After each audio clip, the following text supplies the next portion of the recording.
কিন্তু আমি তো জানতে চাই যে আমার দোষটা কিসের। আমি তো কোনো কিছুই করতে চাই না। প্রথমবার বলতে কিসের জন্য? শেষবারের মতো কথাগুলো বলে ব্লক পাবে, তাও নিজের জীবনে কোনো আফসোস থাকবে না। প্লিজ, যদি কোনো একদিন হইলো আমার ভালোবাসা কথাটা কইতো, এই হইলো বললে দেন।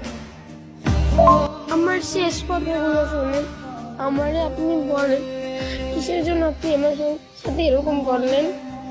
আপনার লাইফে আমি কোনো কিছুই জানি না বা ইন্টারফেয়ার করতে চাই না, কিন্তু একটা জিনিসই বলবো, এত অল্প সময় অনেক মায়া দিয়েছেন। আর আপনার জীবন আমার লাইফে আপনি একজন একজন মানুষ হিসেবে থাকবেন।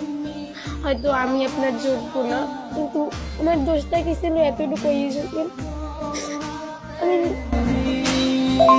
আপনি হয়তো বলতে পারবেন বা চেষ্টা করবেন, কিন্তু আমার পক্ষে আপনাকে ভোলা একটা অসম্ভব, যা কোনোদিনও আমি পারবো না।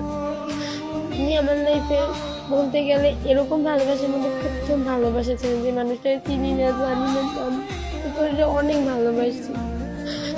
আমি কিচ্ছু করতে পারি না জীবনে, যদি কান্নাও করছি আপনার জন্য, প্রথম এত কান্না করছি, কারোর জন্য এত কান্না করিনি। আপনার প্রত্যেকটা মেসেজ, প্রত্যেকটা কল, প্রত্যেকটা কিছু আমার হাসির কারণ হইবে। আমি শুধু আমার দোষটুকু জানতে চাই, আর কিছু তো জানতে চাইনি, বললে নিয়ে যান।